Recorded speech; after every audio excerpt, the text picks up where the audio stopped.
أعوذ بالله من الشيطان الرجيم. بسم الله الرحمن الرحيم. الحمد لله رب العالمين. الصلاة والسلام على سيدنا محمد وعلى آله وصحبه وسلم تسليما كثيرا حتى قدره ومقداره العظيم. أما بعد uwa a yau ko a wannan lokaci dawowa ta biyu insha Allah kuma zamu magana akan mutanen da suke jifan kansu ba su sani ba. Akwai mutanen da suke jifan kansu ba su sani ba. Akwai mutanen da suke yi wa kansu baki ba su sani ba. Wannan bakin kuma ya kama su. Akwai mutanen da ma kai suke yi wa kansu sihiri ba su san cewa sun yi wa kansu da kansu sihiri ba.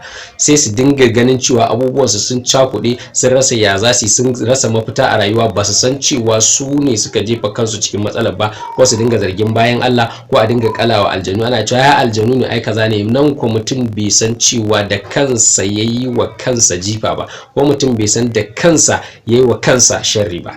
Yan uwa, kafin mu faɗi wa'innan hanyoyi, idan wannan lokacin shine lokacin da ka fara ziyartar wannan channel namu mai albarka, wannan tasha ta mai albarka Al-Ulum Asrar wal Falak to TV, to ka danna mana ƙararrawa, kuma sannan ka danna mana subscribe, kama yi sharing saboda amfanin abin ya yaɗu cikin al'ummar Annabi Muhammad sallallahu alaihi wasallama.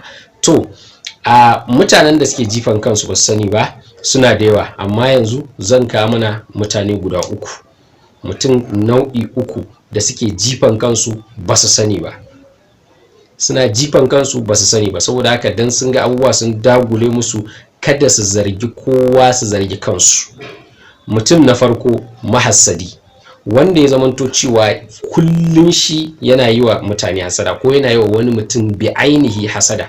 Misali, ya wani ko abokinka ne, ko dan uwanka ne, ko wajen aiki, ko abokin kasuwanci, ko makocinka ne, ko waye, kana yi masa hasada a bisa wani alkhairi da yake tattare da shi ko yake samu. Ka dinga ji menene hasada, ka dinga jin cewa wannan abun na alkhairi da yake tattare da shi ya gushe, ya dawo wajenka. Ka gan shi da sabuwar mota ne, ka ji kana bakin ciki da ma kai ka sai sabuwar motar nan ba shi ba, a'a wani alkhairi ne ya same shi, ka dinga jin kai ka fi cancanta ka samu ba shi ba.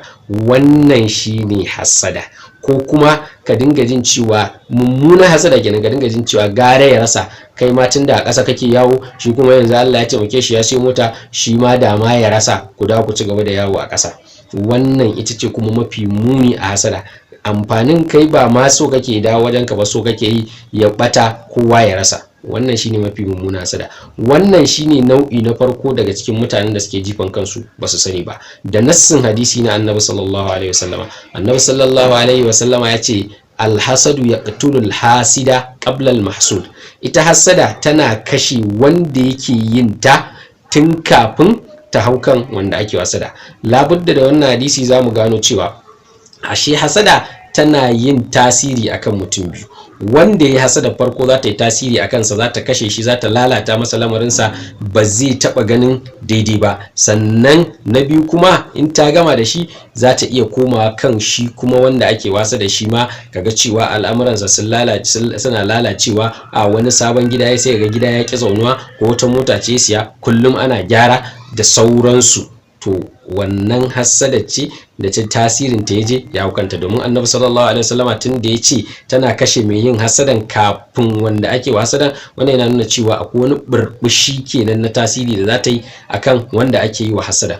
Wannan duk wanda ya san shi mahassadi ne, ya ga cewa kuma al'amuransa ba sa tafiya, to da kansa ya jefi kansa, ya daina hasada, ya tuba ga Allah subhanahu wataala, ya koma da addu'o'i da zikirai, insha Allah zai ga komai ya tafi. Ya daina neman maganin wani sihiri, wani maganin an masa asiri, ko maganin aljanu ne suke lalata masa lamarin kansa, ko kambu. A'a, ba wanda ya maka kambun baka, kai ne ka jefi kanka. Na ɗaya kenan. Sannan na biyu, mutumin da ya kasance yana yin mummunar addu'a ga wasu.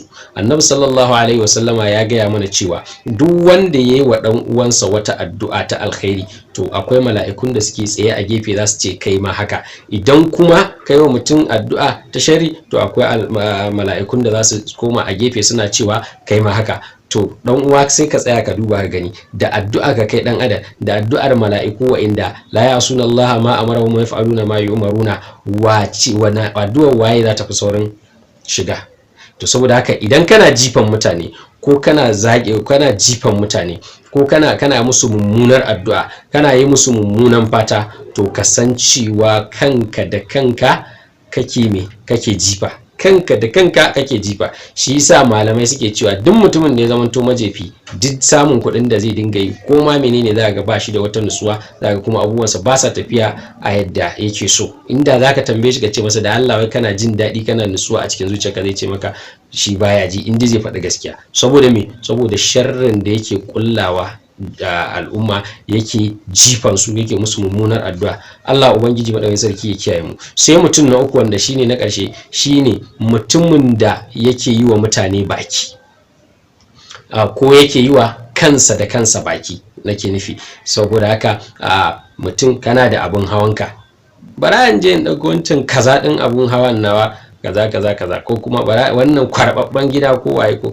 wannan rigan matacciya kaza, ko abinci zaka ci, wannan tuwo ma wannan tuwo kaza, kaji mugu kaza. Duk wa'innan maganganun da kake faɗa tasiri ne na baki. In kai amfani da wannan abun, in dai bakinka da wannan guban a jikinsa wanda Allah yake halittar mutane da su, to shikenan kana amfani da abun kai ma sai ka kamu. Saboda haka mutane a guji faɗan munanan maganganu, mutum ya guji kushe wasu abubuwa ko nasa ko na mutane.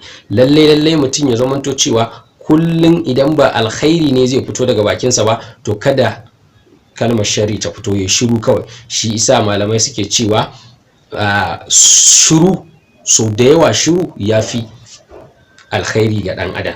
Allah ubangiji madawin sarki ya samu dace. Kada dai a manta yan uwa, muna faɗa a danna mana subscribing, a danna mana ƙararrawa, kuma a yi sharing, domin a wannan alkhairi ya amfani kowa da kowa a cikin al'ummar Annabi Muhammad sallallahu alaihi wasallama. Assalamu alaikum wa rahmatullahi wa barakatuh.